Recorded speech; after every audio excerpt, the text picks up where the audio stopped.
the Weather World social media accounts, but Steve Seaman is part of our weather communications group. And Steve is really somebody you should follow Steve alone on Twitter, because Steve is always tweeting out these like fun tidbits that you may not realize. And so I thought it was interesting that this was one of the images that Steve tweeted out earlier this week. And this shows the departure of normal temperature so far for March. So you can see so far for the month of March, pretty much all of the Northeast has been below average. It's been a cool month.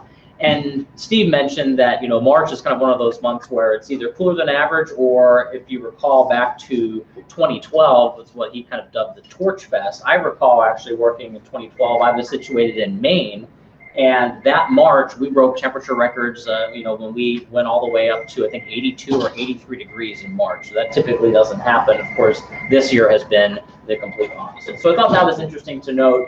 And despite it being a below average month, I think we will actually see some temperatures soar above average here for the last couple of days of the month, especially in southeastern parts of Pennsylvania. As of where we've been for the past couple of days, this actually goes all the way back to February, but I wanted to focus on, you know, we actually have a segment on Weather World called Climate Watch, and as part of that segment, we take a look back to essentially then kind of build forward. And that segment, we actually talked about how we would be below average for generally the majority of the final days of March. And that's generally been the case. You can see those last couple of days showing up on the graph there.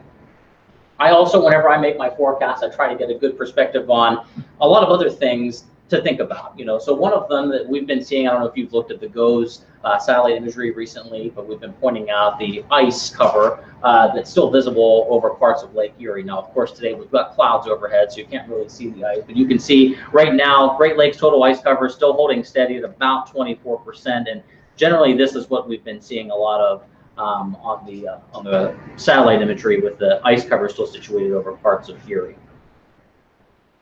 As far as snow cover is concerned, I kind of wanted to show this map. This is a good map if you're ever looking for, you know, how much snow did fall over the last 24 to 48 hours, or what the current snow depth is.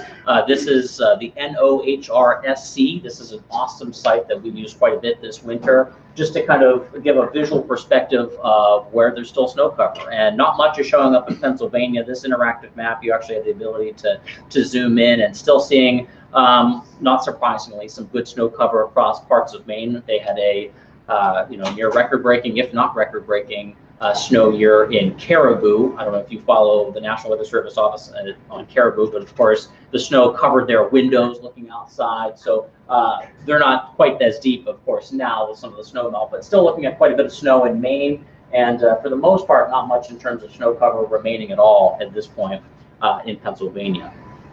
So I just wanted to kind of start with just kind of an overview of some interesting things that I always kind of take a look at. Sometimes when I begin my day, or sometimes when on a day like today, I'm looking at some ideas for our Sure Bet segment on Weather World. So here's where we currently stand. We've got a boundary that's approaching. It's eventually fizzle and fall apart, but it is bringing some precipitation across parts of the Northeast. Right now, we're seeing some rain reports coming in near Erie. Seeing some rain there that did fall in parts of the Midwest with this boundary too, and we'll eventually see a series of low pressure systems kind of ripple along an approaching boundary, and that's going to bring us more in terms of precipitation on Friday, and especially as we head into the weekend on Saturday and Sunday before the boundary really crosses. It looks like the consensus seems to be Saturday night. Here's where we stand with cloud cover right now. The GOES imagery shows clouds generally over central and western parts of Pennsylvania, thicker clouds the farther northwest that you go. Meanwhile, off to the south and east, they're still seeing some good sunshine right now. And, you know, that's going to make a difference, of course, when it comes to temperatures eventually too. But we are seeing the southwesterly flow ahead of that boundary, and so we're tapping into some warm air advection here. We've got 50 in State College, you know, upper 50s right now in Pittsburgh, even 60s down in West Virginia.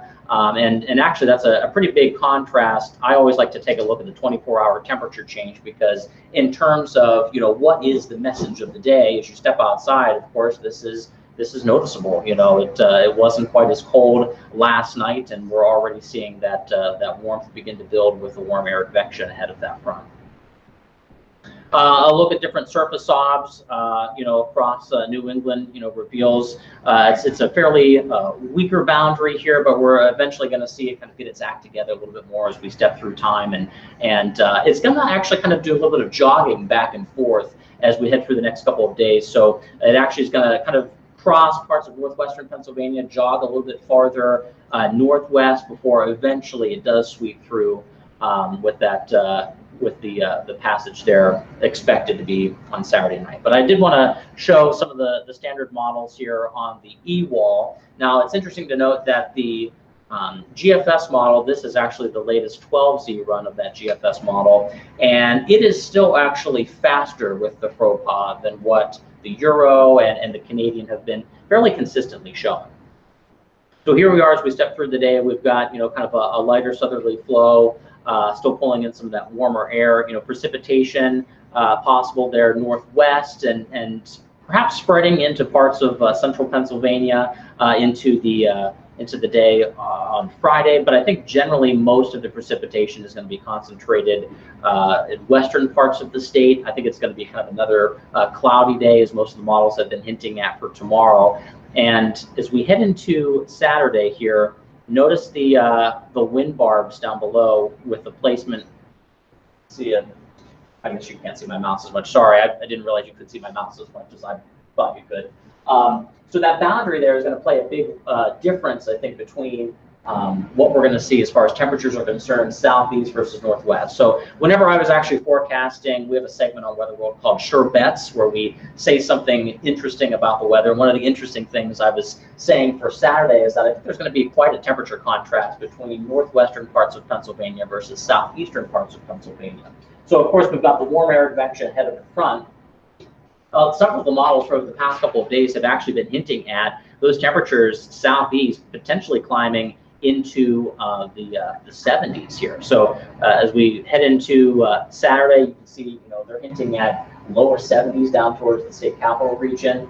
Meanwhile, off towards closer to Lake Erie, where that boundary is positioned, we may have winds coming from the northwest, coming off the lake waters there, and that may keep those temperatures, especially by the time we get to the afternoon, down into 40. So I think there's going to be quite a temperature spread from northwest Pennsylvania to southeast Pennsylvania. So that ended up being my away pick, or my home pick, I should say, for this round of Sure Bets.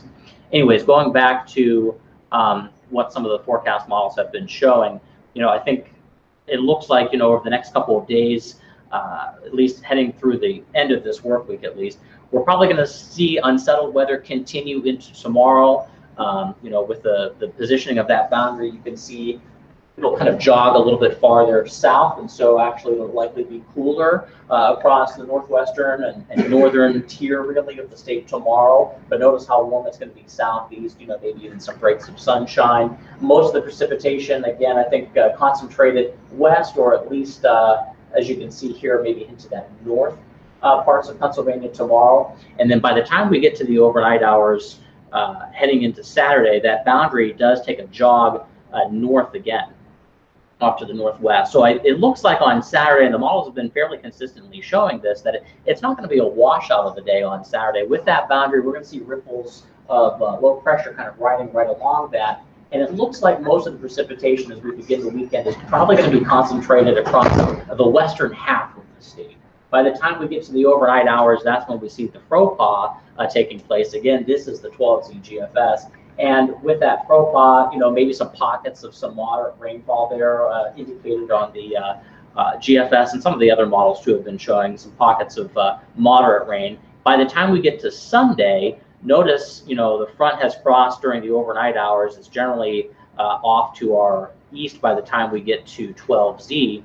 And so this is by the time we get to 12, 15Z, notice most of the precipitation actually is east at that point. So I did have a viewer who emailed us in a couple of days ago. He is, I think he works in an apple orchard in central Pennsylvania, and he was asking, okay, tell me about this precip timing on Sunday. Is it going to be a washout of the day in central PA? And I said this to him a couple of days ago, and it generally has been holding true across run to run, that it looks like on Saturday, your best chance for precip during the day is going to be in the west. Then on Sunday, it would be in the east. But notice by the time we get to, this is 15Z, central PA is generally dry. Now, there could be a scattering of some showers behind the boundary, but for the most part, it looks like the precip would be generally east and then moving offshore. Now, with the flow coming from the northwest, it's going to be a gusty way to wrap up the weekend. Of course, we start the weekend with the southwest or southerly flow ahead of the system. Behind that, I think there is a chance we could even see perhaps some snow. Specifically in northwest PA, that looks like a chance. Of course, I think it's going to be light, but I know Simon would be thrilled with potential for some flakes flying in the air. And then once we get through that, high pressure is going to settle in. I'll zoom things out here, and we'll take a look at the national perspective. Again, this is just the GFS. We'll take a look at some of the other model runs too.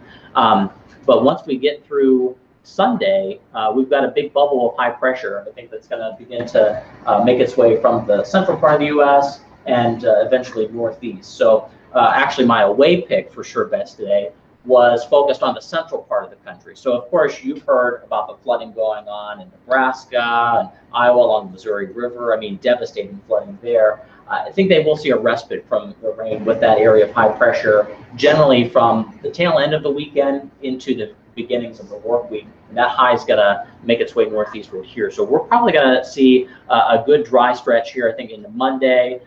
This is 12Z. Eventually, the high moves offshore, and or at least moves off to the north and east, and we'll see the southerly flow return. But it looks like Monday and Tuesday to begin the week, probably looking dry. Temperatures may be below average to begin the week, but there are some good signs of some gradual warming, at least closer to seasonable, if not above, by the time we get towards the end of the week. Now, this is an interesting thing that I wanted to show because I had hinted at that even a couple of days ago, the potential for a coastal low. Heading towards the middle of next week, the models have been showing this, and even the European and Canadian models have been hinting at that potential for several days now. Most of the precipitation you can see on this 12Z run of the GFS staying off to the east, but it is interesting to note that even the European model is actually jogging that farther west now. So here's a look at the European model. I was unable to get the Euro to pull up on the EWAL site, so this is just another site that I'll sometimes use. This is actually through WSI. But this is the 0Z. Of course, the 12Z will eventually be coming in this afternoon. But heading through with this storm system here, of course, you can see several ripples of low pressure along the boundary. And then by the time we get to the beginnings of the work week, we're going to see, as the GFS had been showing, high pressure make its way eastward. We're still seeing some cold air advection here, the northwesterly flow heading into Monday. So it's going to be a colder day, highs probably in the 30s and 40s. And then as we get towards Tuesday, that high does depart to the east. We're going to get on the back side of that and see kind of more of a southeast or southerly flow. But notice that low down along the coast, and this is that coastal low that I had mentioned that you see on the Euro, or on the GFS. So the Euro is a little bit slower with that, but it is now actually hinting at precipitation. So it hadn't been over the course of the last couple of runs, but this 0Z actually does show the potential there for at least some light precip, or at the very least, I think some cloud cover here, probably by the time we get to the middle of next week. So we're going to be watching that to see, does that high stick around here and send that offshore, or does it actually curve back in a little bit more and impact us here in Pennsylvania?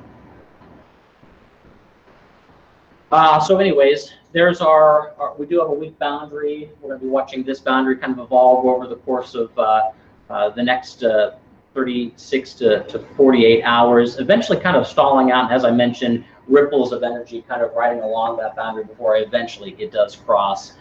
Saturday night seems to be the consensus. The only model that is kind of on the faster side of things is really the GFS. Now the 12Z is a little slower than what the 0Z had been showing. Here's a look at the Canadian model. Marissa and I say this is our Canadian friend.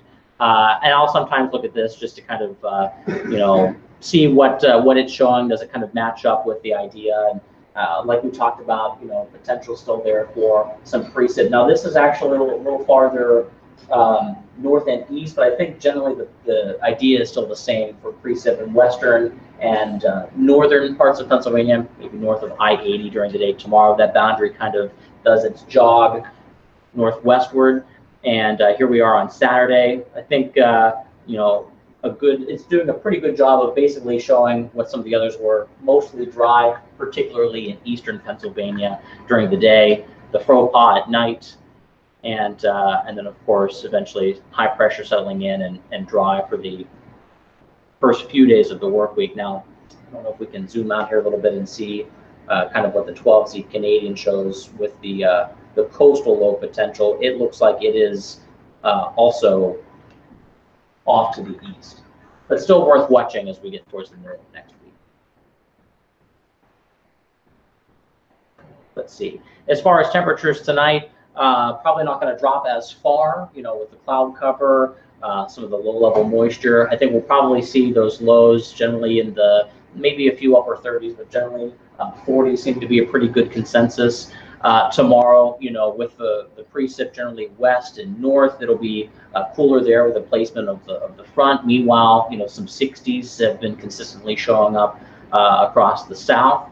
And then by the time we get to Saturday, there's that temperature contrast that we hinted at earlier. So we've got, you know, maybe some upper 40s by the time we get to Saturday afternoon versus lower 70s potentially to the southeast. Interestingly enough, wouldn't be the warmest day in Pennsylvania. In fact, it was the Friday before St. Patrick's Day.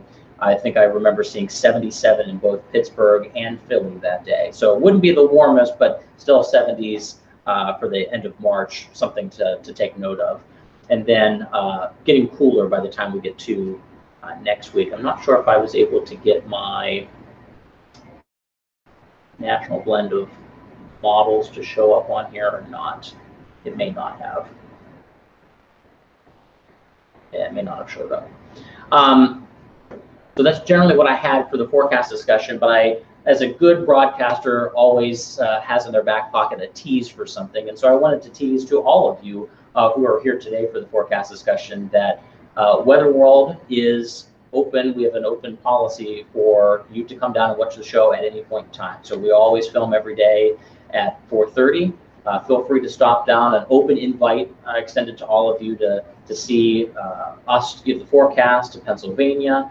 And it's not just myself or Marissa or Dr. Neese, it's also you. So Simon's been on as a recapper, Matt, and others. So we're really big on trying to get the students more involved and for you guys to see that this show is for you, you know, for broadcasting and forecasting skills. So an open invite to all of you. And if you ever want to watch Weather World 2, you can't make it for a show taping, but you'd like to see, what did we say for short bats, or what did we do, you know, even you know, for another forecast segment. You can also go to our website, it's just weatherworld.psu.edu, and it's available on demand. So you can go on there, and the show from last night with Matt and Carl is on there, and you can watch that at any time, you know, day or night. It may not load, but I promise it's there. So that's my tease for Weather World. But if you ever have any questions or you'd like to come down, please feel free to stop in. My office is just right there. Any questions about either Weather World or the forecast?